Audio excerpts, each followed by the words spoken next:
Welcome to the Six. games. Wow. Good to Hi, see you. everybody. 1, 2, 3, 4, 5. I think there's one more. One more? Okay. Good morning. Good morning, everyone. Wow, Nolan, I like your background. That's Yeah. awesome. Where are you at? Dallas, Texas. Nice. Very good. So now, we're I gonna don't just, know all of you. I haven't met you before, so we're going to have to get connected up on LinkedIn so we can stay in touch after the games. Everyone add Alice Heiman. I see the Chili Piper hat there with Daniel. I have that hat. Woo! I need to dig it out. Added you right now, right? I'm a I- sales I rep, so I need to do my caricature. research. Really awesome stuff you've done, Alice. It's not on me Thank yet. you. Today's theme is going to be about cold calling, but really this is a bit of a Freudian slip, as it were, because it's really about contacting C-levels. And that's where, from my perception, getting to speak with Alice, she spent some time with the co-founder of Hype Cycle, Julia Nimchinski, and I talking about C-level communication. I'm just making sure that everybody is getting on the line here today. We have Nolan Clemmons from Elsevier. We have John McTigue, the customer journey maestro. We've got Morgan Cooper from Revenue Trek, Jennifer Hoitsma from Mentoring Minds, and Daniel Cmejla from Chili Piper. I think I finally pronounced it right. Bam. Okay. Cool. And Oh, we and it have looks like Lydia just got on. Lydia Flocchini. How are you, Lydia? She gets the award because she got off a plane and still made it in this crazy weather. Thank you for being here. I'm a road warrior. Yeah, so today's match is sponsored by ConnectAndSell. We're going to have Jerry Hill from ConnectAndSell doing a live demo of that technology. They're fans of Alice as well. I want to thank all the sponsors here. I want to thank BombBomb, Chili Piper, ConnectAndSell, Regie.AI, Kronologic, Outplay, Reachdesk, and Slintel. And now let's go to the game. Alice, we're going to kick this off with a contrarian view. And this may be a surprise for everyone, but tell us about your experience in reaching out to C-levels, and let's talk a little bit about C-level communication. Well, a lot of people want to know how to cold call or do cold outreach to the C-level, especially to CEOs. Now, in an enterprise sale where you're selling something that has a long sales cycle, it's complex, right? And there are high dollar stakes. Many of you do have to reach up to the C-level to really understand who holds the budget and how to get that budget released so that they can purchase the things that you sell. Of course, in smaller companies, many times you have to reach the CEO, and in larger companies, you'll never reach the CEO. Now, you are all marketers, but I know that what you help your salespeople do is prepare messaging, language, ideas, innovations that will capture the attention of the people that they need to talk to. But as we know, capturing the attention of a CEO or a C-level person is very difficult, not just today, but it's always been so for many years. So we need to be innovating different ways. And in my opinion, in any organization where we're asking salespeople to cold call a C-level person, it's a eh. So why on earth would we ask a salesperson to call a C-level person? Well, let's just examine that for a moment. First of all, have you ever surveyed C-level people to ask them if they take cold calls? Do they actually answer a cold call? Has anyone ever asked C-level people that buy from them that question? Okay, and what's the answer? No. No. So I have surveyed hundreds of CEOs and said to them, how many cold calls do you take every day from a sales rep who wants to schedule your time to do a sales call or a demo? And the answer is almost always 0. And when I say, how many cold emails do you get per day in your inbox? And of those, how many do you answer? What do you think they say? 0, right? And so cold calling at the C-level is absolutely futile. And yet we persist And we're measuring salespeople on these things that are virtually impossible to do. Now, there are people out there, and ConnectAndSell, my buddies there will tell you, you can reach CEOs, you can reach CMOs, you can reach CFOs. You absolutely can. 1,000 dials or more to possibly reach one, right? But there are better ways. And so what I'm looking for from all of you are ways that your salespeople can actually reach the C-level people they need to reach to help make the decision for the enterprise sale that they're trying to make. All right, I want to get into this because this is not what you were expecting. Who's shocked, who's surprised, and how many of you are just like, oh, I knew this was coming? Is anyone surprised? Raise your hand, make an emoji. Like both like surprised and also knew it was coming, like that it wouldn't be what we expected. So Okay. Yeah, we're doing a CEO cold call drill without doing cold calls. So there's a hype cycle backflip, but that's kind of, you know what we're doing here. So I really want to thank Julia Nimchinski, who's, the co-founder. She's a former CMO and entrepreneur, and she's really taught me a lot about marketing. And so right today we have marketers that want to connect with C-levels. And what I hear more often than not now, Alice, is they're not our ICP. Just forget the CEO. Our ICP is really the VP. And I can't tell you how many ABM campaigns are just like the CEOs aren't on LinkedIn, just forget the C-level. Do we want to do that? Is it better? Is it more targeting, or do we approach the C-level in a different way? Now that's the challenge, but I'm really curious about that issue because that seems to happen a lot. Yeah. So let's just say this. In every sale, you know who it is going to take to make the decision. And the more complex and the higher dollar stakes, especially today, the higher up in the organization it's going to need to go.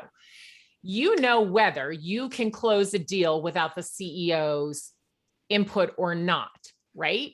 Now, your salespeople can tell you that because they've closed many deals, and they can say, yes, we don't have the CEO's input. Now, there's two sides to this. They may say, yes, we need the CEO's input, but we never get to talk to the CEO or the CMO or the C-level person, but we do need their input, but we're relying on someone internally to get it for us.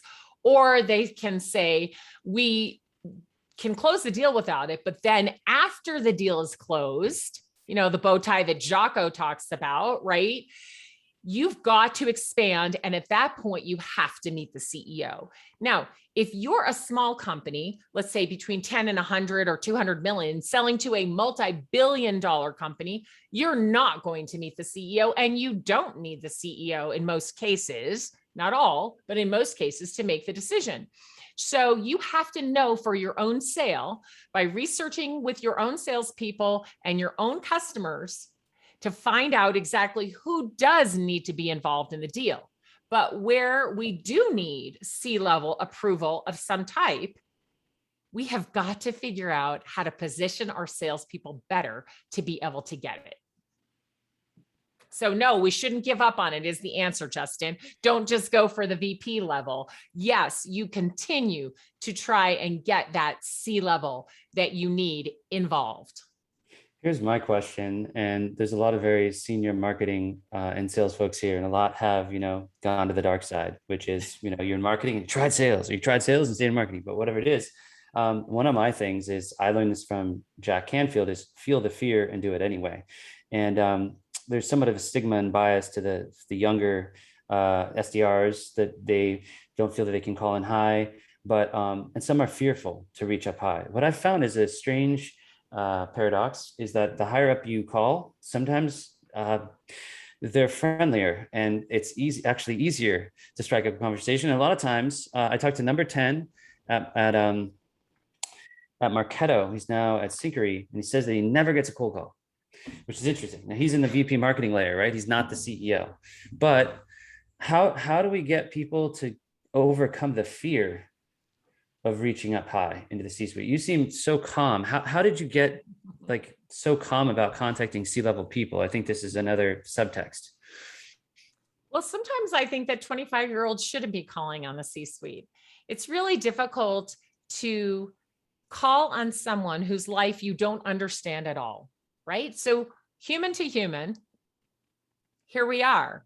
So if I am 25 years old and have lived this much of my life doing these kinds of things only, I have no understanding whatsoever of what a CEO or a CMO or a CFO's life is like. I don't know what it took to get them where they are today. I don't understand what their day-to-day work looks like. I don't know what they're thinking about, and what is most prevalent on their mind every day as they try to run their business. And therefore, it makes zero sense for me to contact them. Now, marketing could give me some words that might intrigue, right, a C-level person, but I have no confidence behind those words because I just don't understand what my life is like, what their life is like. My life is nothing like their life. I don't know how they run their business. I don't even know how to run a business. I'm just sitting here making phone calls and trying to set appointments. So sometimes we have to think about how ridiculous we are, right?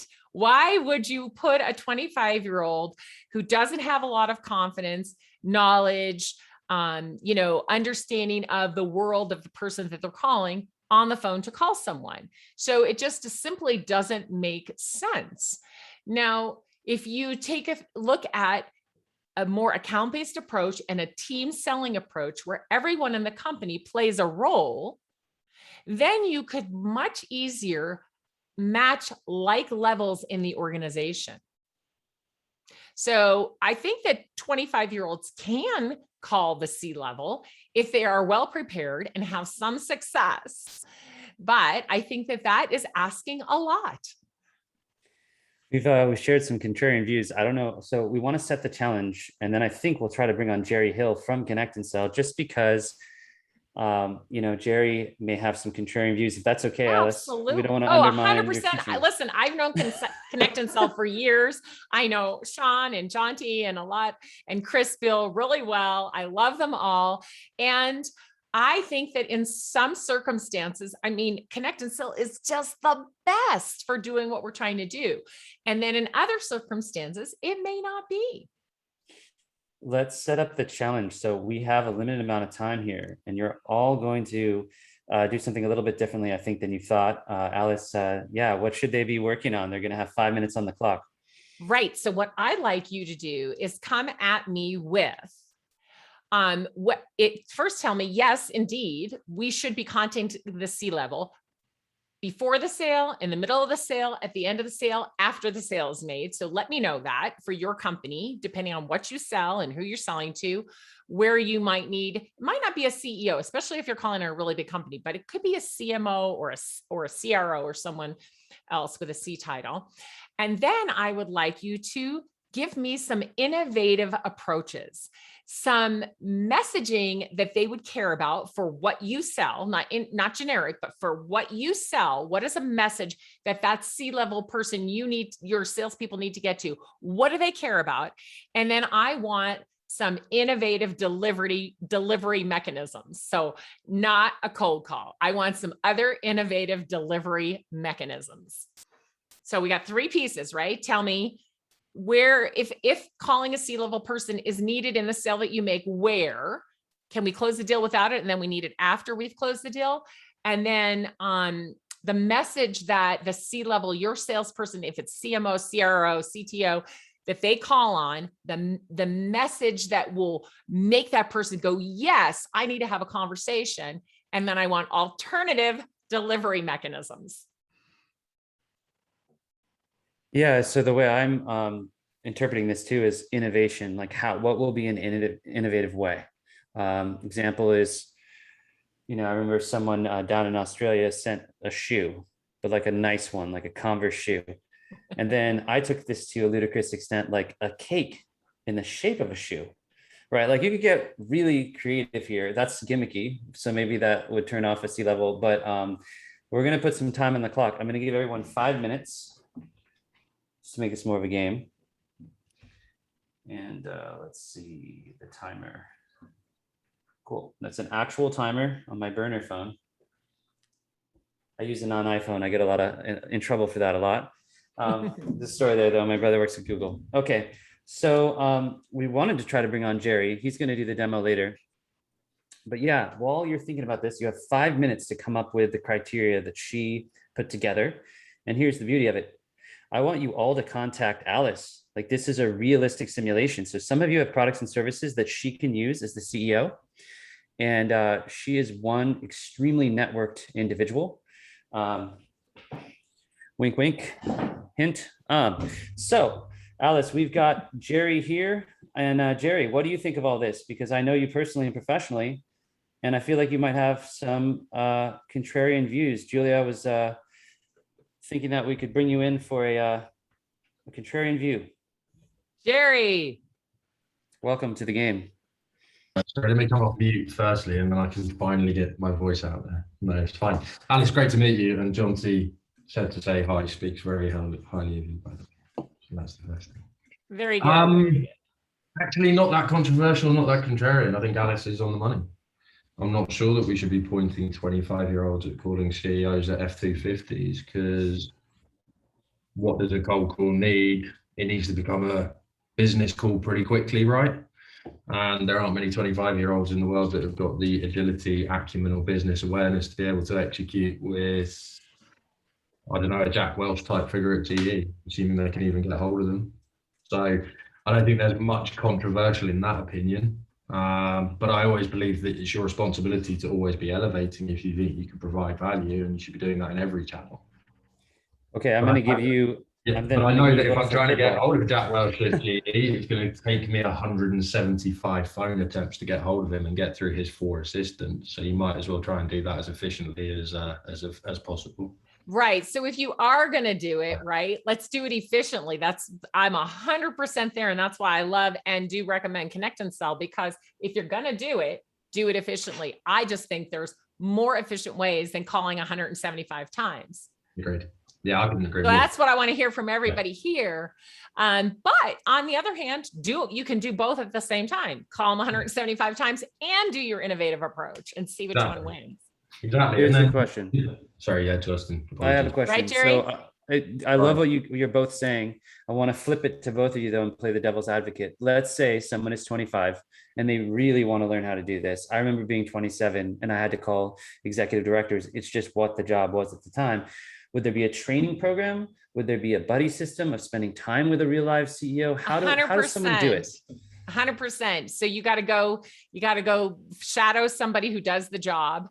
You have your own CEO, just for starters. If you're going to call a CEO, a CMO, a CTO, go hang out with that person at your own company because they do that job, and ask them. And then you have your own customers, and you can bring in a panel of CTOs from your customers and let them talk to your sales reps and tell them all about what they're thinking about and what their life is like and what matters to them. So 100% you can train people on this, but still there's no way to speed up experience, right? You need experience. And if you talk to enough CEOs over enough years, you're going to be more comfortable talking to them. So yes, you can absolutely help them do it by giving them the opportunity to talk to these people and understand them better, to shadow them.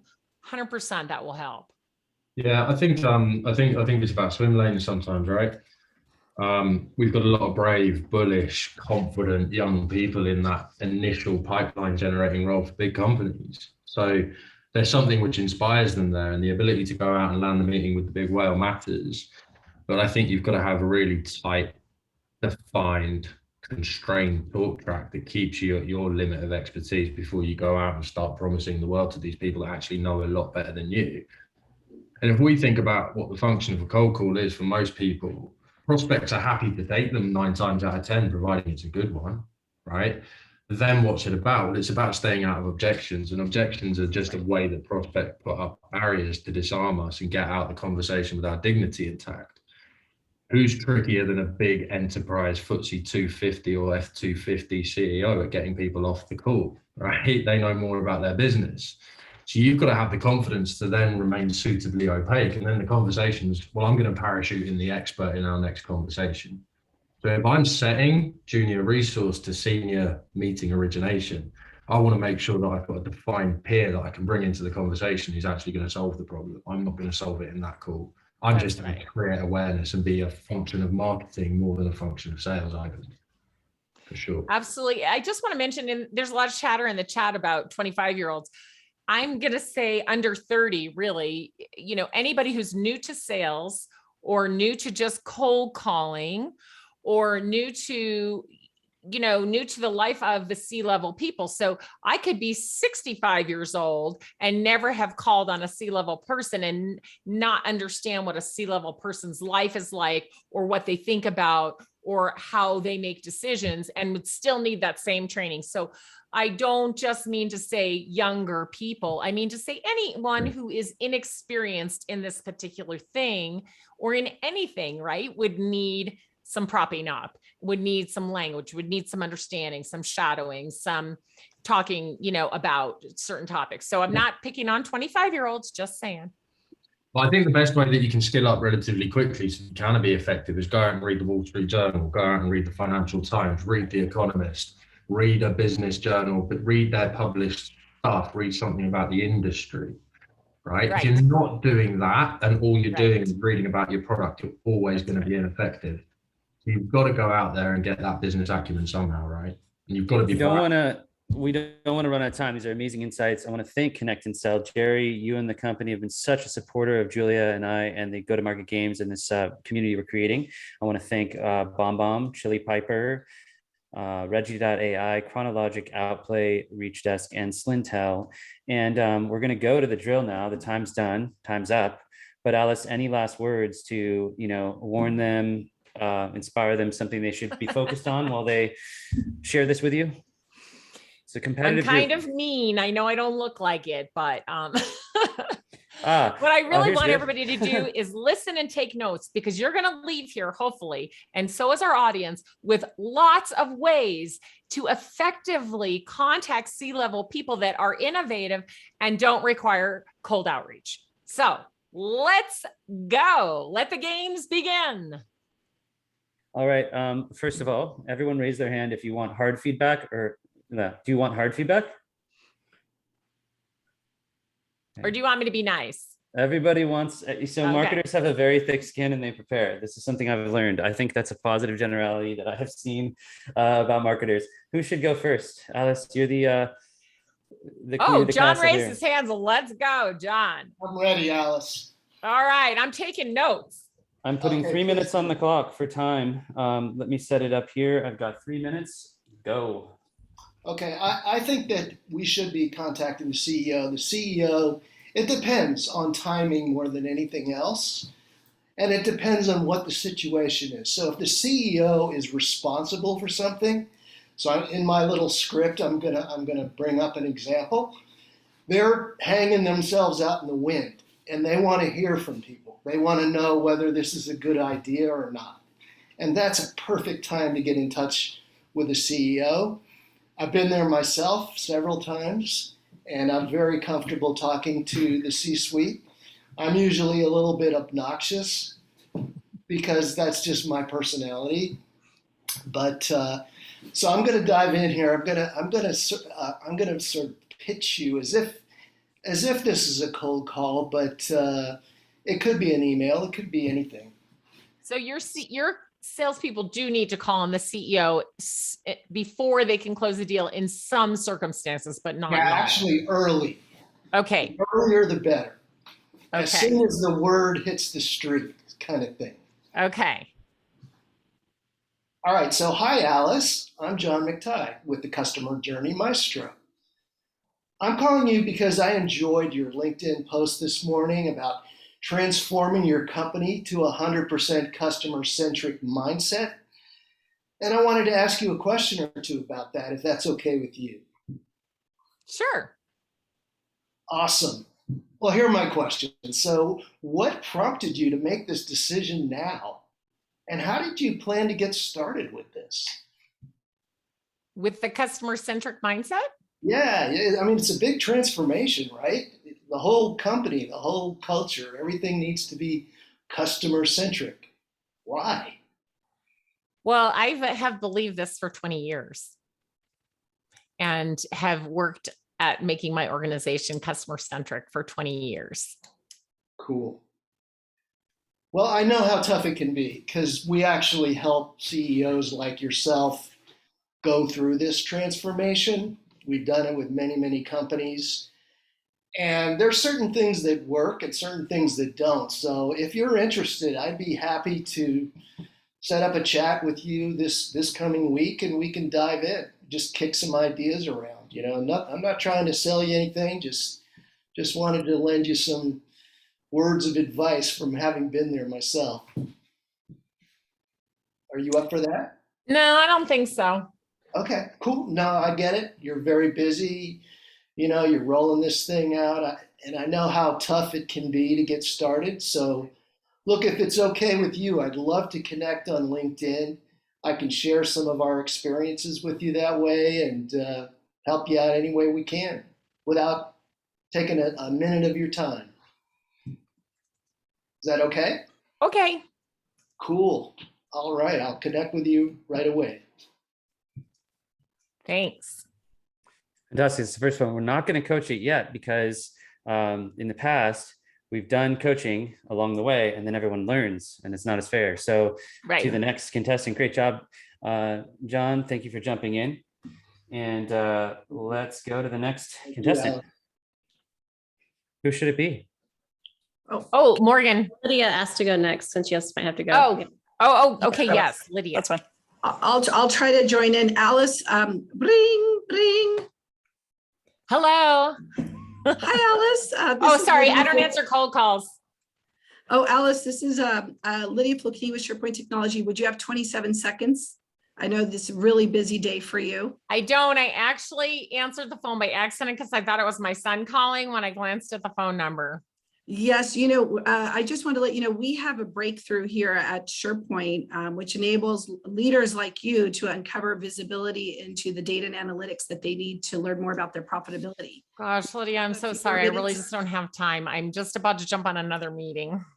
How about I send you an email with some more information? I actually have a profitability study that might be of interest to you. I have like 500 emails I haven't read yet in my box, so I really don't want another email, but thank you.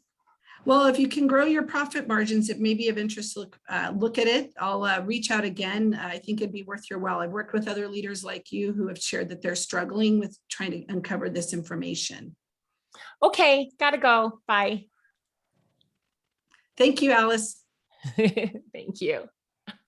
So then what I would do after my cold call with Alice, so Alice, obviously they're very busy, but and so I know she probably has a lot on her plate. Have to deliver value.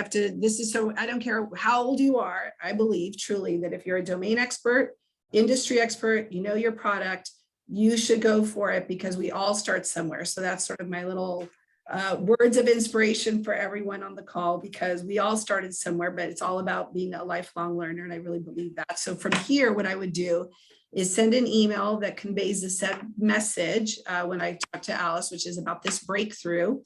I'd share a blog or article that I can see from her website. She has all these sales metrics, services, but really how does she learn more about her profitability for her business? So I'd send something like that. And then I'd wait to see if Alice does response. And if she doesn't, then I'd send another email. And with that email, I'd probably do a fun pun and say, data doesn't have to be a puzzle. And then follow up with another, probably a direct mailer. And in that, a fun little merch and maybe a t-shirt that says data, don't go into a fight with the spreadsheet or something like that. Something kind of fun to get her attention. All focused on profitability. That's what I do. Good, with 24 seconds left. So I definitely would follow a cadence. It doesn't stop at the call. I'd want to be top of. Great job, Lydia. It's some innovative ideas there and ahead of time. It's amazing to be able to share a lot of ideas and do a mock cold call all in 3 minutes. It's not easy. That's the high intensity training aspect of this. In 10 minutes and 20 minutes, it's much easier. So who is next? Oh yeah, and make sure you follow the instructions she gave, because she gave very specific instructions. I wrote them down in the chat, but that's part of the game. Some contestants go longer, some I'm contestants happy do to go different next. things. Dan is electing to go. All right, tell me when the time starts. All right, Hi, Alice. Not going to cold call you. Maybe it's a little different from everyone else does, but I was really excited looking at all the stuff you've done. And I actually feel like in addition to this being like my pitch, there's actually a lot of collaboration we could do together. But firstly, your first question, do we want to involve CEOs in our sales cycle? And I would say yes, but we really only want to involve them after they become customers at Chili Piper. And the reason for this is we've got a 40% win rate once we get in front of our buying committee. Our tool basically ties to your form. And then rather than submitting a form and being like, we'll get back to you soon, it'll just route and schedule rate with the correct rep. So like Shopify, Gong, Spotify, Airbnb, they're all customers. But that doesn't mean we wouldn't want a deeper relationship with you. In fact, before the sales cycle, I'd have my reps go in, try and be the first comment on some of your content on LinkedIn, try and add value in a genuine way, but also give an engagement boost. After they've done that a couple times, send a connection request and then just leave it at that. Once we connect with the people on your team, director demand gen, folks like that, and then close that deal, after we'd close one, that's when we'd want to involve the CEO. There are a bunch of different ways we could do it. We'd also want to involve the CRO and the CMO, but there are actually a ton of innovative strategies that we're doing right now. Here are 6 of them. So the first thing that we do, and obviously I'm a marketer, so I'd say, hey, sales, come to marketing because we'll help you with this. But what Chili Piper does is we have these amazing executive dinners, right? So once we'd had your team bought in, I'd ask someone from your team to forward an email to you that invites you to one of these dinners in Reno with a bunch of other senior executives from your area. And they're really fun. We get these super fancy dinners. Everybody gets a nice bottle of champagne. That's one thing I do. I'd also ask people to forward on a message because I noticed that you're massively into podcasts. Chili Piper, we have a couple awesome podcasts. We would love you to participate. It'd be a win-win, kind of like one of the podcasts that's listed on your website. Another thing I would do is try and involve you in co-marketing. At Chili Piper, once someone becomes a customer, it's just the start of that journey with them. And if we can involve their CMO, their CEO, that's better. A couple tactics I've personally found successful here is pointing them to bits of content where they should be involved. For example, let's say there's an amazing community with threads on who are the best sales coaches, who are the best executive coaches. I would point you towards that thread via LinkedIn, because at this point, I would have already sent a connection request saying, oh my gosh, you're customers, I'm so happy. And I would have already commented on your stuff, so you'd know who I am. But I would try and involve you with that, point you towards that resource and say, hey, thought you might want to be aware of this. Seems like there might be some potential customers here. And now that you work together, I'm happy to put in a good word. I've actually done this personally with the CEO of ZoomInfo, Henry, where I pointed out a thread that was like not Love Henry. ZoomInfo's brand. Yeah, I love Henry. And then other stuff I would get really weird. Like recently, Chili Piper recorded a love song to Sendoso, that On My Way, the Rusted Root song. And I reached out directly to Chris, their CEO, on LinkedIn and said, hey, can we record you going on my way? And then he sent back like a 1-minute recording of him just saying on my way all these different times. We put it into this video. It was really funny. His head would like appear in a flower. But basically, I think once you've engaged with someone and their customers, then you draw a deeper relationship with the CEO, with the CMO, with the CRO, with the CXO, whoever your buying committee are and whoever their bosses are. Because like CEOs want to know that the teams that they're working with want to build deeper and more core relationships. So like, I have a hunch if it was you, Alice, that like, if I found a great podcast that we're running, or maybe another one that the audience is like somewhat in your ICP, I would either find them, invite you to ours, or find out who runs the other one and suggest you as a speaker, facilitate that for you. The last thing I would do is if I was a sales rep, I'd ask marketing like, hey, who do we know who's best friends with Alice? In this case, it's Henry, right? So if Henry forwarded on an email to you, which, you know, he owes me a favor because I pointed out that thread to him, I think that maybe I'd be able to get a connection. Does that mean negative 57 seconds or am I over? Okay. Over by a few. It's okay. All right. Well, I would have stopped on time if I'd had the it's all good. I think 3.5 minutes, 4 minutes, all good. We just it's a guideline here. I am just a facilitator. I want to thank Chili Piper. Thanks again. Who wants to go next? Morgan Cooper, come on down. So I will go off of segue of one of my clients. We sell into hospitals currently. So our approach is we're not getting in front of the CEO right away because they are bogged down and busy and don't, like, much like your 500 emails, they just don't have time. So we go in and target the innovation officers, the nurse liaisons, the individuals that report directly up to them.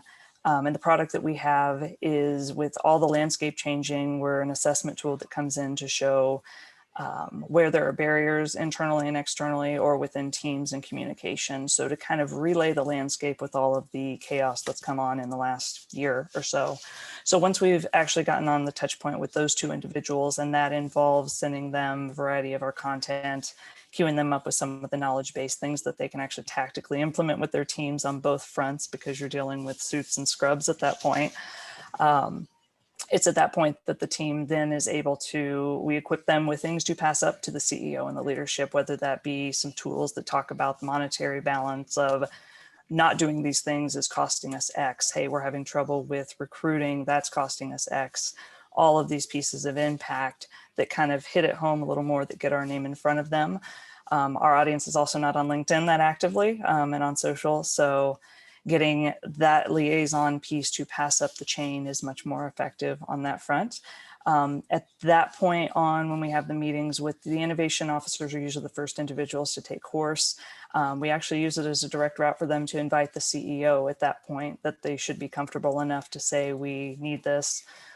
We have them sit on, and then we segue. So it's a much more, I know we're supposed to be cold calling the CEO, but it's not so direct. And I guess my stance is not wasting someone's time or trying to pepper them with hundreds of calls. If we can use that next person who's going to be the kind of end user, but they need sign off from a strategic vantage point, they're able to pull that individual in. And then we have the dialogue to actually say, this is going to be advantageous for you to strategically kind of change the course or redirect the course, and give you insights, which ultimately is what our tool does. Okay, so you do bring them in during the process. It is at the middle of the process. Middle. Yes, it is Got not the beginning. It is not a direct trying to get them on the call. It is a much more soft approach at that point, because they, to the point they're not answering the phones, or if they do for any split second, or if their admins do, we are getting hung up on. Okay. In time. Well done. 15 seconds left on the clock. Wow, lightning round. Okay, who wants to go next? I can go. Jennifer? Hi. Okay, I'm going to start my timer at the same time you start yours, Justin. Okay. So Alice, today you are a superintendent. As a former educator, I think you'll step into this role very well. So I'm in the ed tech space, so I'm not in B2B, I'm not in tech. So a little bit different space, B2G, B2E, however you want to frame it. But today you're the superintendent. So we would not involve you early on in the process. We would not involve you in the middle of the process. I would want to make sure I'm connected with you after the sale is final. I would likely be working with your assistant superintendent or your head of academics, depending on the district you're at. That would be a different title, your chief academic officer. But once we've closed the deal and once we've figured out the perfect product offering for your district, I would follow up with you, because I do want to have a connection. And so what I would do is I would do two things initially. One, I would send an email directly to you in the chance that you might read it. But I would also send it to the person that I had worked with most closely during the buying process and say, hey, I want to make sure that this gets to your superintendent. Can you please help me by forwarding along, making sure that they see this message? In this email, I would have a brief intro, but it would be a video message. And if you don't mind, can I share my screen? Is that okay? Yes, Justin? of course. Okay. I just want to show you so you know our space a little bit. So can you see the screen? So we have characters, we work with kids, obviously. And so this character over here, we actually have full-size bodysuits that humans get to be in if they want to, if they dare. So it would be on the camera in the video, it would be me and this character embodied. So we'd be in the video and welcome you to the family, right? And so what we want to do, actually, quick note, I'm at Mentoring Minds. We were recently acquired by Curriculum Associates. So we're actually like in the midst of this. And so what you see here, the figure, Vanessa, that's our character. That's who we kind of represent with our audience. And then the animal characters, monsters, are Curriculum Associates. Anyway, but we'd have this character on screen with me, and we would welcome you to the Curriculum Associates family. We'd say, thank you so much for joining us. And then we'd let you know what to expect. We'd say, hey, we're going to be on site next Friday for a PD, because part of our process is we do professional development with all educators to ensure a seamless integration, implementation. So I'd say we're going to be on site. I'd love to connect with you during that time if you're free. I'll know it's hard to schedule things, so if not, that's fine. And I'd like to offer up this character, Yori, for your next pep rally or spirit day. If we could join, we'd love to join. I can join as this character and visit with the kids. And we'd also bring snacks and treats for the teacher lounge, which would make the superintendent's job a bit easier to take care of their team. So that's what I would send as my follow-up with the email. Again, if I didn't hear back from you directly, I would check in with my contact to make sure that the message got to you. And I think with that relationship that we've established through the fairly lengthy buying process, I would be able to make sure that that message reached you, and then hopefully connect at a future pep rally or spirit day. Okay. I'm done. Oh, it just went off. And I love that you did your homework and knew that I was a former educator. I did. I read a lot. I taught public school for 13 years before I went into business. I was a teacher. I have a before I- master's degree in education. Yes. And it's very hard to talk to the superintendents. I know. It's like the CEO. So I wanted to make that It is. over in a Yes, bit of a 100%. different. So, okay, I'm done. Okay, Thanks. who's next? Great job. This is going very well. We still have 15 minutes left in the game. We're going to get through all of these simulations, and then we're going to have Alice give some critique overall, which will be really interesting. Who is next? Nolan? Sure, yes, I'll start now. So we're set now. Elsevier is a company. They normally sell books and journals to universities. They've been around for 100 years. Very familiar For with research them. market. Yeah. For research marketing, research intelligence, there's about 5 or 6 different kind of SaaS products that we're selling to. And my team, we sell to the research leaders. So the equivalent, I don't know if that would be the equivalent to CEO. It might be, I mean, we have them tiered based on it, but it's a lot of deans, chancellors, Yeah. whoever's in charge of the research, not necessarily ones doing it, and not the librarians Right. for that. So that's the main buying center. If we're that for academia, for corporate, we'd be selling to the R&D departments mostly. So they might have some innovation officer or research officer. It just depends on the company. What we're doing now to reach them is we can obviously through LinkedIn ads, we can target by job title. That tends to work pretty well. So I've come on where they're trying to implement account-based marketing, so they're only targeting specific schools, either based on the research output or if they're using existing products, because we have such large market penetration, not necessarily to the research office. So there is some, technically a lot of this is, they're not new logos. We're just either expanding or cross-selling, however you want to think about it. So what they're doing today is if they have an opt-in email database in Pardot, and so we can tell if someone opens an email, right? When I was started off before Elsevier, this is a long time ago, doing cold calls, what was most effective is actually sending an email first, or even before I send an email, start a warm-up campaign. So there's already, LinkedIn ads will tell you some of that information. The ABM tools will tell you which account has visited the website, and if they're if they're an opt-in contact within Pardot, they'll tell you this person did this or they visited this web page. So either through activity, first-party activity that we can measure, or through third-party intent. That's another thing. Now that doesn't tell us who. That doesn't tell us that the chancellor did it. But based on that, what they should be doing, and I say because this should be, for everyone else on the call, standard execution. For Elsevier, it's innovative. So they're just now starting to get outreach, get sales using outreach, and get sales and marketing closely aligned. So one thing we're doing is there's a customer report. Hey, I noticed that your school's doing a lot in nanotechnology, but they're missing out on publishing agriculture research or collaborating with this company or that company. That's what one of our products tells you for that. So mail a customer report, has a bunch of charts and graphs. Send it. We could email it to them as well. Now, as far as when does sales, I don't know if they ever do any proper cold calls or unscheduled calls. I know that they do demos at some point, and they would have to involve that equivalent. And it's probably more than one person.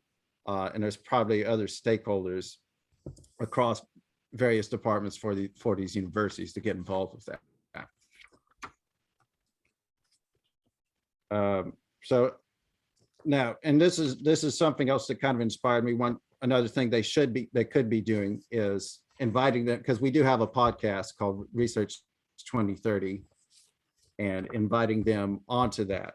And so whoever said, I think it was Daniel that suggested that. So that could be a good method, because at that point you're not really selling them on anything, and you're just asking them things that they, to disclose publicly, that end up being qualifying questions for that. Because mainly that's what all you can really do, is to get information. Who else should we be talking to? What do you care about? Do you care about collaborating with industry? Do you care about how you showcase your research output? Things like that. So I think I'm almost out of time, but I can stop early. You're a little over time, actually, but you did a great job. Who is left? Is that everyone? I think we got everyone. Yeah, Did we got them all.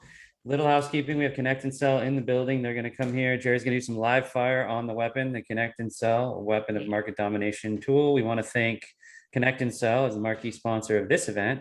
BombBomb, Chili Piper, Regie.AI, Kronologic, Outplay, Reachdesk, and Slintel.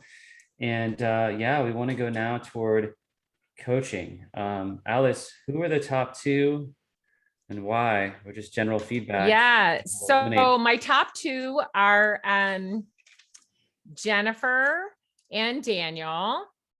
And I have to say, if I have to pick a clear winner, it's definitely Daniel. I know that our instructions were a little confusing, so I apologize to those of you who kind of got caught up in the cold call thing. But the first thing I want to say to you is, everybody get a copy of How to Get a Meeting with Anyone by Stu Heinecke. Please purchase that book immediately for your marketing department, and then use the ideas in that book to help your sales team. Whether in both cases with Jennifer and with Daniel, they did not need to get the C-level involved until much later on in the process. But here's a couple of things to think about. So even with something Nolan said, Nolan has a custom report for the research leader. Nolan, what if you printed that on beautiful paper, put it in a nice binder, and included the snacks that they could eat while they were reading the report? That's what I'm talking about when I say innovative, because who else is doing that? Okay. Yeah. In helping this leader get something they need, like an introduction to someone else, or for example, like Daniel said, I want to be on more podcasts. He's now looking out. Hey, Alice, I saw this really cool podcast I thought you might like to be on, or inviting me to be on his podcast. So if you have a podcast or a blog, or if you put out a periodic ebook and you ask these C-level people to be on your show or comment and have their photo and their title and their quote in print, that is a way to engage them. That's not asking them to buy anything, but it's getting in front of them and getting them to know your company. So you could cold call and say, hey, have you ever heard of us? Do you have 27 seconds? Which does work. Or you could entice them with something else if you have it. Now, some of you may not have a podcast or a webinar they could be an expert on or anything, but that's another thing. If you have a webinar, a panel of experts, the CEOs, the C-level people that you want your salespeople to have access to, you invite them to appear, right? So those things are really, really important. If you have something like that, if you don't, as marketers, think about building it so that your salespeople can gain access. Now, what is the number one way to get introduced to someone that you need to know? What is the number one way? Not cold calling, because that, it works, but they still don't know you and it's still cold. So what is it? Somebody knows in the audience. It's getting a referral, getting an introduction. So what I tell as a marketer, I like to set up, and I'm not a marketer, but I am a marketer because I have to be, an account-based approach. And for each salesperson, they have a dedicated list of companies that they're going after, along with their SDR and their marketing team, with an account-based approach, I hope. And so reaching out to all the right people, but when you do need to reach out to the C-level, if you can go down that list and find a person who can introduce you to that person, you have like a 90% better chance of getting to actually talk to them. Now, if you think, well, I'm only 25 or I'm only 30, I don't understand what the day in the life of a C-level person is like, help your salespeople out. Selling is a team sport.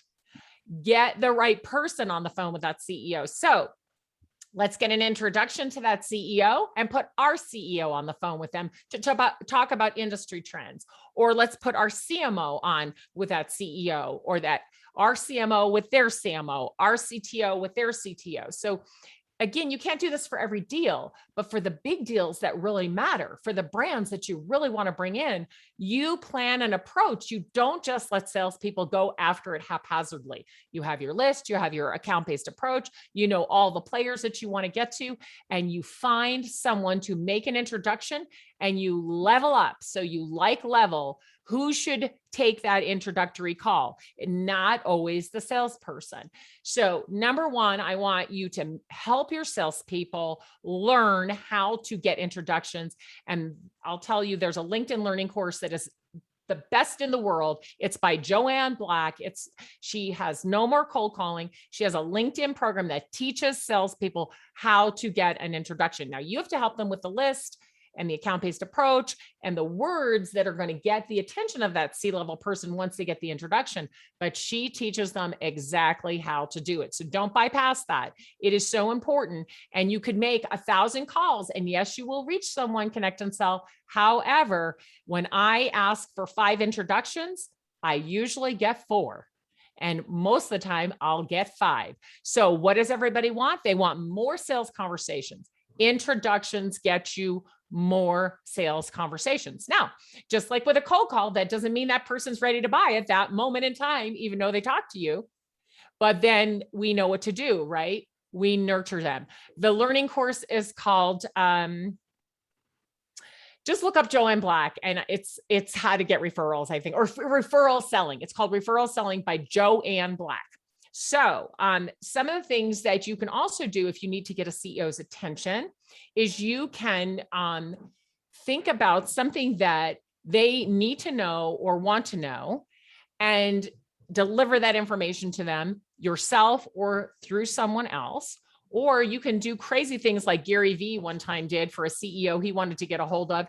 He followed that CEO on social media and knew that he was a fan of a certain sports team.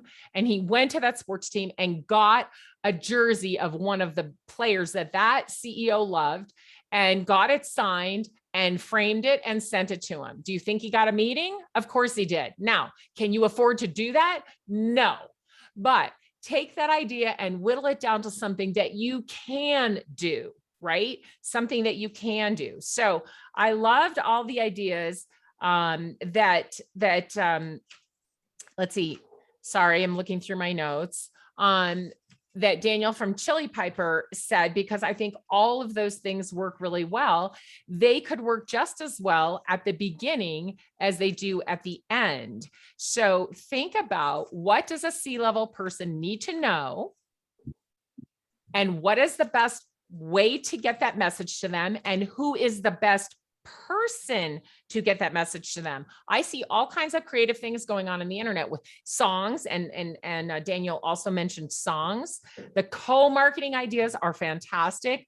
Have them be a speaker on your podcast, or interview them for an article, or let them be a panelist. All of those things. The executive dinners are fantastic.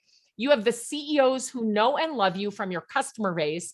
Invite CEOs that don't do business with you yet, and you provide an exceptional event of some type that provides networking between the CEOs and learning that's not selling. And I guarantee your salespeople will be able to get into those organizations and talk to the people that they know. So I could go on, but we're running out of time. Content's amazing. We're down to 5 minutes. Who are the top 2? And then who are you eliminating? It's a hard one. Everyone's a winner. You all did a great job. Everyone's a winner, and I feel a little bad because we did change the game on them at the very end, and I know some people weren't really ready for that. So how many people move on? And how many do I have to eliminate? What's the rule? 2. Oh no, I have to eliminate there's actually 1, 2, 3, 4, 5. 1, 2, 3. Yeah, we only one Lydia got actually. Lydia. There's 6. Yes. Yeah, Lydia's there's 6. left. Okay, So I there's can't 6 count, total. so I get voted off the island. Basic math is obviously my hard skill. Oh, I hid myself. need- I'm sorry. It's sorry. Oh, there you are, It's 2. Lydia. Okay, Yep, it so is 2. Yes, so We're on. oh gosh, this is the hardest part. Okay, John and Lydia, you will not move forward. Oh, okay. Well, thank you. This was so exciting. I'm glad I got to participate in the games. This was awesome. Well, and I hope you got a few ideas that you can try. And I know you're creative enough that you probably had some of those already, Lydia. Oh, yes. I do. Thank you, Lydia, and thank you, you. John. You're all winners. There should be a gift Thank you. on your doorstep here Thank soon. you all. This We is have, awesome. yeah, we want to thank everyone. We still have a couple minutes before bringing Jerry on. John and Lydia, do please stay on if you'd like. If you'd like to turn your camera off, I understand that too, but it is an elimination round. This is a game. Alice, who are the top 2? I mean, this is competition. If you had to. It was definitely Jennifer and Daniel. And I do want to mention that if you go to my blog, there's an article called Creativity in Sales, and I mention a lot of these different kinds of things. But if anybody who's listening wants more ideas, just message me on LinkedIn. I have a whole ton of creative ways to get to the people that you need to get to. But remember, getting an introduction is the #1 best. Awesome. Well, we call Hype Cycle go-to-market cross-training, go-to-market hard skill training. My co-founder, Julian Nimchinski, came up with this idea, brought me along on this awesome journey. And we've been really lucky to have incredible sponsors like ConnectAndSell. What we do now is we have a segment where we're going to go now live to Cherry Hill. And today you're in for a treat, so stay on, because he's not just going to demo his products, but I think he's going to make some live calls. Everyone, please go follow Alice Heiman. Thank you so much for your time here today. Feel free to stick around and watch the demo if you have to go and prep for other things. And we're going to go live now to, where are you in the UK, Jerry? I'm not even sure. I'm about an hour southwest of London. I'm out in the country. Hey, and thanks, Jerry, for being on with me. I really appreciate it. Awesome, Alice. I'm a big fan. So this is a real pleasure for me, for sure. And if I remembered the theme, I would have loaded a list of CEOs and had a conversation every 4.5 minutes with them. But that's fine. That's just me. So, Jerry, is your dialer running? I'm about to get started. I just quickly wanted to introduce the core concepts, really, because I think there are a lot of myths and misbeliefs about ConnectAndSell. I think people think it's a contact center solution out of the 2000s, and it couldn't be any further from the truth. So, if I'm allowed, Justin, can I share my screen, please? Yes, please. And I hear a lot of this stuff about ConnectAndSell. I've been working with you for quite some time. You know, we're really grateful, Julia and I, for that you're sponsoring Hype Cycle. Some people think it's expensive or it's a dialer or all these different myths, but really it's a great way if you have clean data to let your fingers do the walking and operate at a much higher volume, give you a lot back of time in your day. I'd actually state something even more controversial. It's probably more effective and cheaper to use ConnectAndSell than it is to have headcount in a lot of instances. Can you prove it on today's call? We'll see, but it's about efficiency. The cost of a conversation for most sales reps today, when they manually dial the phone at 15 dials an hour, and probably one conversation every 90 minutes, is costing your organization about $2,000 in labor cost to have one cold conversation with something. So that's grossly inefficient, it's grossly wasteful. And it's sending our reps to $5 an hour phone operator work when we're paying them tens and tens and tens of thousands of dollars every year to go out and do one thing for our business. And that's to have conversations with people in a market that could potentially buy from you.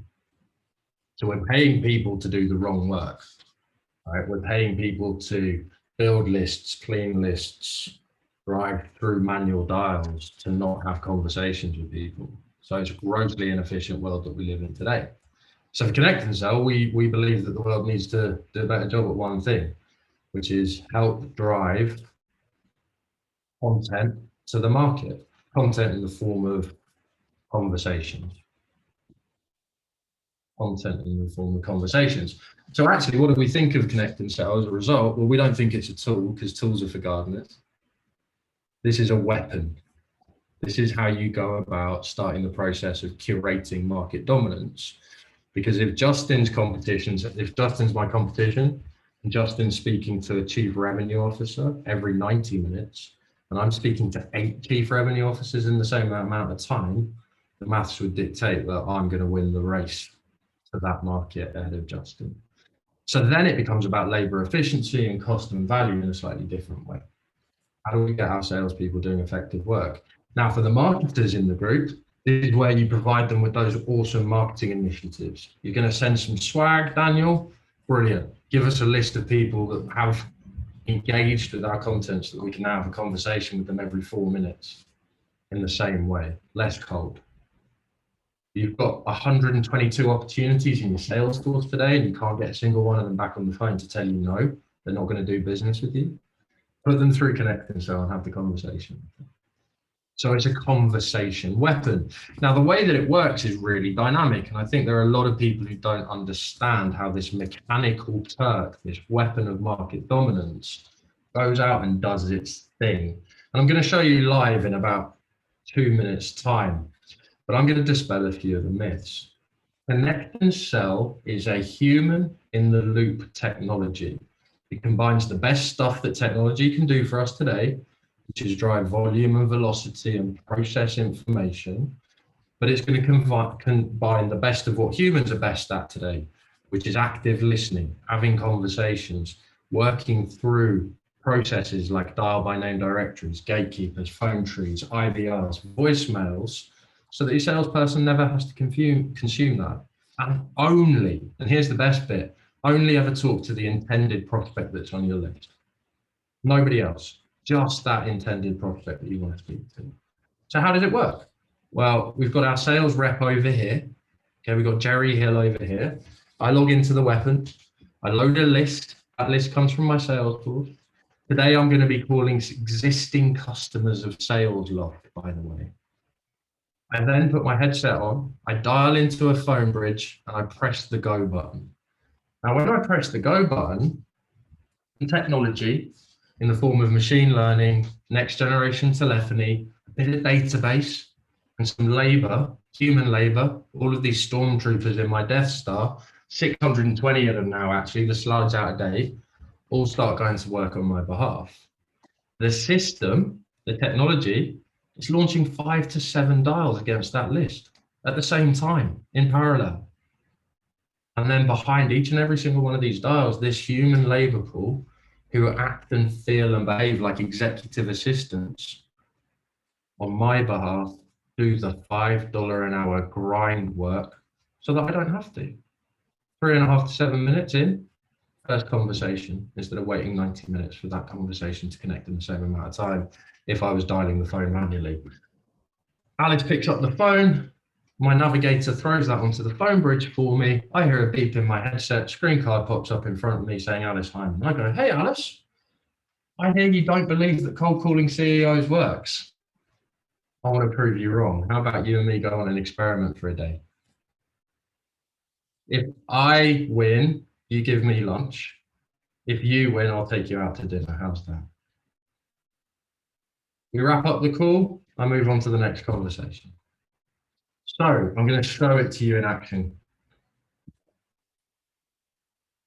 So I've logged into ConnectAndSell. I've selected the list that I want to speak to.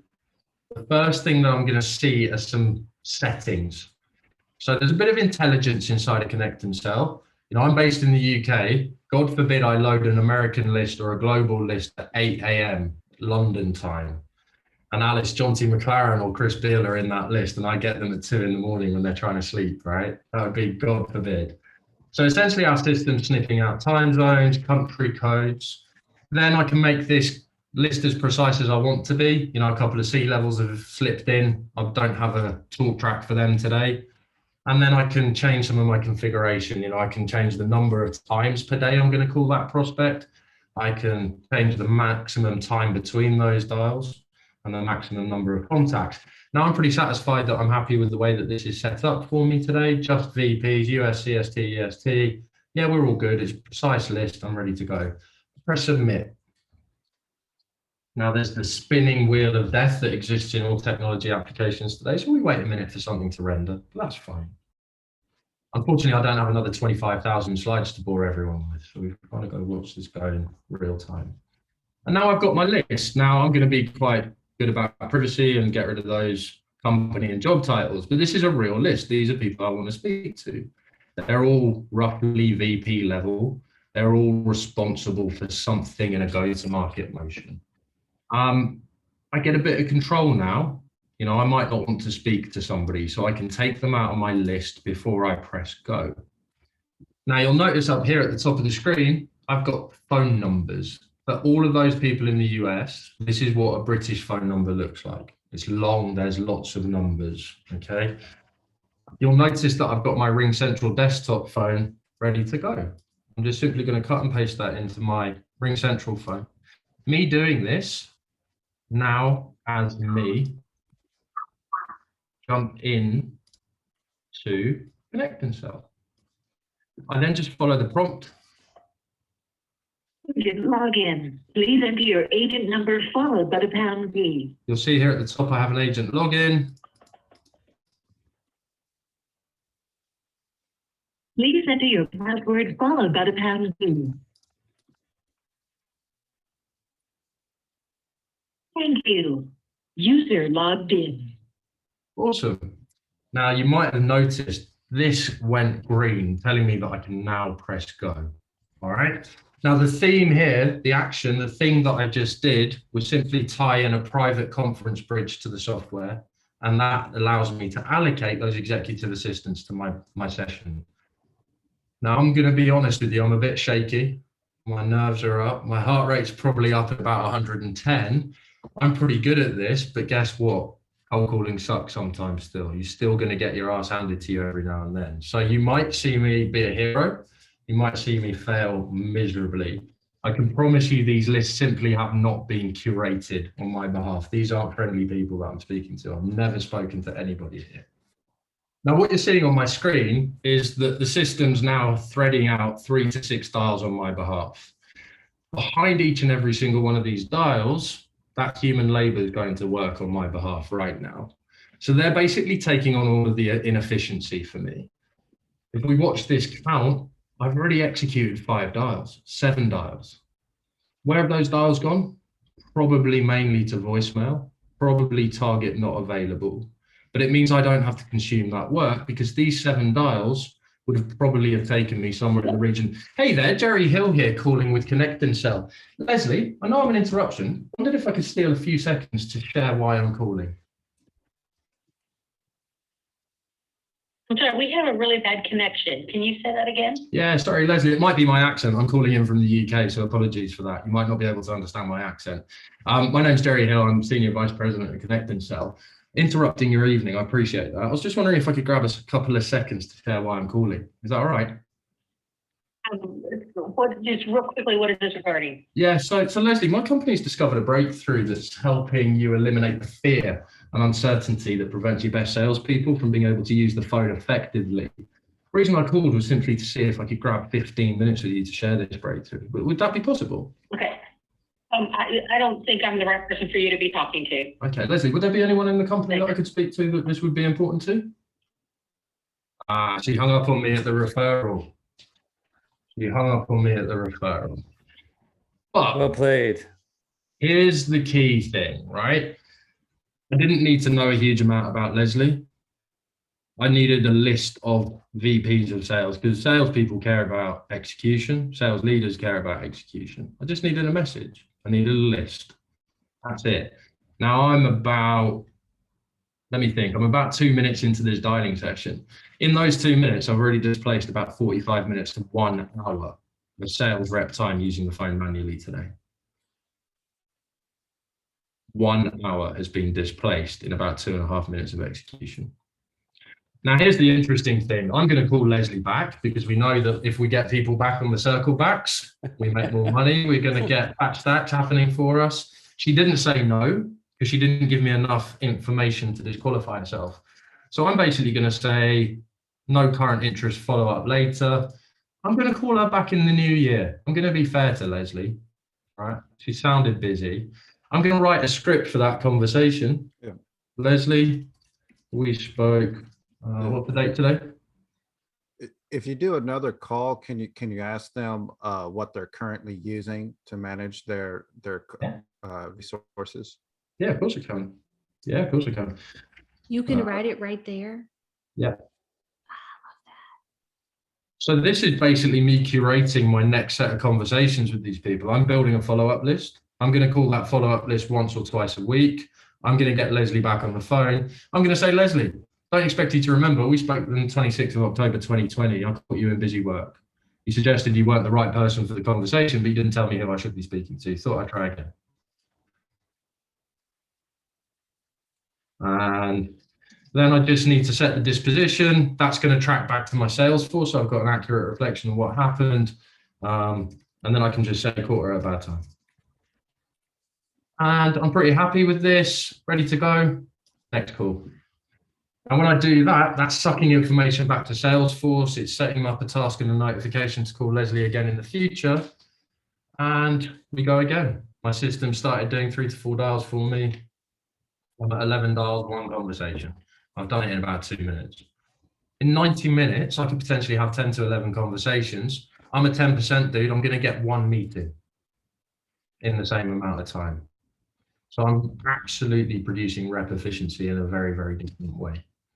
Now I'm going to pause there because actually what's really interesting, we can have a look and see what's happening in the macro environment of the Connect and Sell business today. And Chris Beale won't mind me sharing this with you guys. Okay, so how is Connect and Sell executing today? Let me just quickly press refresh.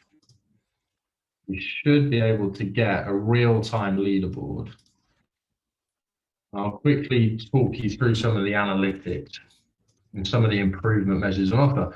So our team, this is live. This is happening in real time right now as we speak throughout the day. It's a mix of... Can you hit Zoom, Jerry, like Command Plus in your browser? Yeah, sorry, my internet just glitched a little bit there. So this is our team. This is the Connect and Sell inside and outside sales team. We've got Erica, who's an inside rep. We've got Mark Hodgson, carries a $2 million quota for the business. Here's the interesting thing. Mark, how many of your full cycle account executives are doing this much prospecting? Probably 0. Why? Because they don't have the time to physically call the prospects that they want to speak to. Mark Hodgson, in 47 minutes, has had 9 conversations, set 1 meeting. Here's what Mark did not do. He didn't dial the phone manually 169 times today. What does it mean for our business? It means that as of the end of the business day today, we will probably have acquired somewhere in the region of 22 meetings today. Simply because we're using this type of velocity to create market dominance for ourselves. Are there any questions on that? I don't probably need to spend a huge amount of time more, Justin, on the actual. Yeah, no, that's fine. Let's take questions. Jennifer, Nolan, do you have any questions? Start with the panelists. Thank you for sticking around. Yeah, I don't have a question. Oh, go ahead. Go ahead. Yeah, I mean, do you provide enrichment, or do we have to get the phone numbers from some other data source? It's a combination of the two. You generally start with your own data and then recycling your data to provide enrichment. Over about 6 months, you've identified the people in your market who are going to pick up the phone. You know the people that you're going to concentrate your effort on. Okay. But yeah, you can always put your own data through it. You're going to start with your CRM data. You're probably going to put some of those strategic lists that you spent a bucket load of money on from Zoom Info and Lead IQ and the others. You want to sweat that asset before they die. You want to materially understand if they're going to yield you any alpha, and then you can make quick decisions on how to recalibrate lists and vendors and other decisions like that further up in January. And were the executive assistants, were those internal, or does that come with Connect and Sell? Yeah, so it's Connect and Sell labor. So they're our resource, they're trained, they execute our policies, frameworks, and playbooks. They're not presenting the Reed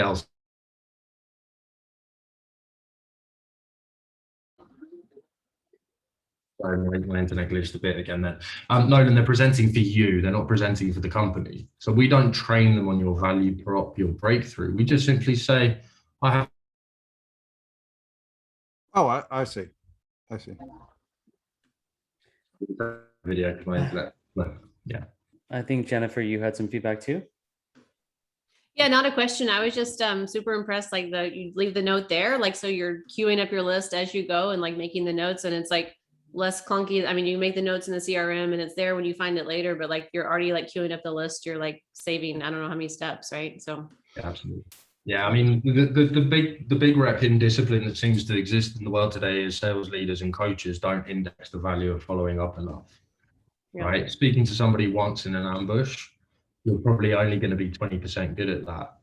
Whereas I know if I speak to somebody again in a future state and I remind them of a conversation we might have had, the odds are, Jennifer, that if I called you a second or third time, you're not going to remember the second call, but you are going to remember the first call. Right. Right. So it's about prompting that memory. Now, follow-ups become efficient. Why? If I've got a dial to connect with 33 to 1 on a first list and I've got a follow-up list, I've got a dial to conversation at 10 to 1. It's even more effective use of my time, but it's also a much more human script this time round. You know, my call to Leslie next time round is going to be a lot more human. It's going to be, Leslie, I don't expect you to remember we shared a very brief conversation in. You got a couple of seconds for me to remind you why we spoke. All of a sudden, you're now in the realm of human trust, not somebody who's just pitching to that. Right. I like that. Thanks for sharing. Yeah. Jerry, I think you're back. If you want to share your camera again, a lot of questions from Ash about like, how does this work with C-levels, right? If your TAM is narrow, I've been looking in the IT world of the Fortune 500, and sometimes in one Fortune 500, there's 50 decision makers and there could be 100 influencers. So for big accounts, the TAMs are bigger because the decision committees are bigger, but like, yeah, how do you manage the, well, I'll give you the exact question. How does it work for high level decision makers? And like, are they aware they're not getting you, or they're not getting Jerry, and then they're getting switched? I guess these are two common concerns. I mean, yeah, they're common concerns, but there are rational concerns to a certain point. I'll tell the story. I used to work for a CEO, this guy called Nigel Schweitzer. And Nigel was a big city litigator. He was an IP expert in one of the Rolls-Royce law firms of the UK called Slaughter and May. Now, Nigel used to have an executive assistant called Sue, and he'd come out into our bullpen out of his office and he'd be like, Sue, get me Justin on the phone. That was about as specific an instruction as Sue ever got, not which Justin at which company, by the way. 25 minutes later, Sue, Nigel, I have Justin on the phone for you, as if by magic. But it turns out there's this really weird, almost polemic Masonic handshake that seems to exist between the executive assistants of the world. And they simply ask very politely, are we able to connect you to Nigel? And who's Nigel? Well, Nigel works for so-and-so. And what's the call regarding? I don't know what the call's regarding. I've just been asked to do my job. Are you able to help? And it's very pleasant. And there's this song and dance that moves backwards and forwards. And then the gatekeeper makes a decision. They're either going to say yes or they're going to say no. Now, if it was going to create a jarring experience for the prospect, then we wouldn't have companies like SAP, Concur, IBM, Trend Micro, and others helping us manage their go-to-market execution, because the reputational risks would be far too significant for them to even consider working with us. Secondly, how does it work for targeted lists? I can do a targeted list of about 50 people with a one-to-many message and get away with running that list over and over and over and over again, because I'm solving for one problem, which is getting that CEO on the end of the phone's really hard. And it could take me up to 72 attempts to get hold of that CEO on the end of the phone. And there are very few human beings that have got the tenacity, the willpower, or the job tenure to attempt calling somebody 72 times over a 1-year cycle in order to get that person on the end of the phone. So if I can just push that work to a lower cost resource, know it's under control, and speak to one of those people off my list every 15 minutes rather than waiting 6 months of 72 dial attempts, then I'm always going to believe that's worthy of my time and my value of my product and everything else. So that's just a belief thing. Carrie had a question. You asked it twice, Carrie. Sorry about that, about just pricing in general, or affordability, or, you know, the commercial model. Yeah. I mean, there's a toll to pay. You need to pay to play.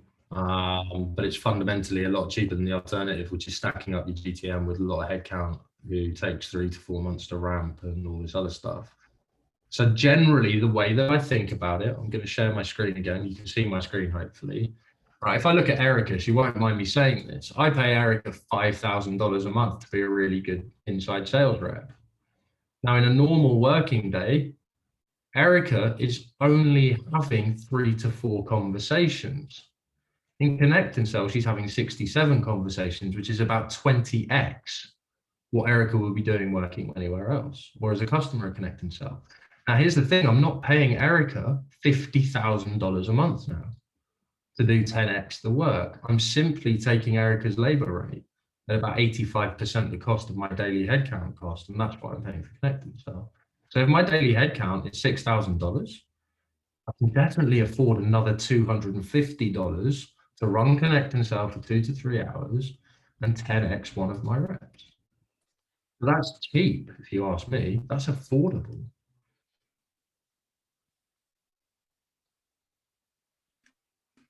Best dramatic pause. Anyone else have Q&A? I'm thankful for ConnectAndSell and Jerry. And yeah, go-to-market strategy. You've got to have an outbound motion that's super solid. And there's a lot of ways to go. You can use personalization, automation, but this is one way to increase not just the dialing piece, but the targeting piece. Jerry, where can people find out more and just kind of get into your funnel if they're interested in this technology or they want to test it out? Yeah, absolutely. So we do something that's remarkable. We do a funded test drive of ConnectAndSell. It's 1 day with ConnectAndSell, the full experience, the team, the coaching, the enablement, and the execution in the weapon.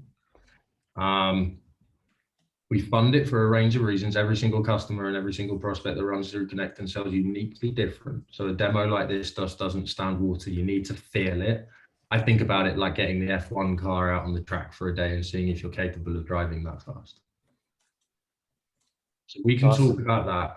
If you want to learn more, hit me up in LinkedIn, really visible. My cell phone number is +44 7702 034 081. I don't respond to LinkedIn or email. It's my thing. I don't respond to them, so don't prospect to me there. You can call me, text me, get me in LinkedIn on an invite. Did I get this right? +44 7702 034 081 Jerry Hill. You're putting it out there. Yep, and then connectandsell.com. Anybody who wants to go to the website. Well, this has been awesome, Jerry. Really a huge fan of the software, power user, grateful for your sponsorship of the go-to-market games, grateful to all the sponsors today and the fierce competitors. We return tomorrow for another drill at 10:30 a.m. Pacific, standardizing on the time zones. We have folks calling in from as far as Stockholm and Amsterdam. Tomorrow, we're going to do a negotiation drill, and we'll be Chad Nuss from PandaDoc. So come on back. And if you haven't registered, go to hypecycle.com.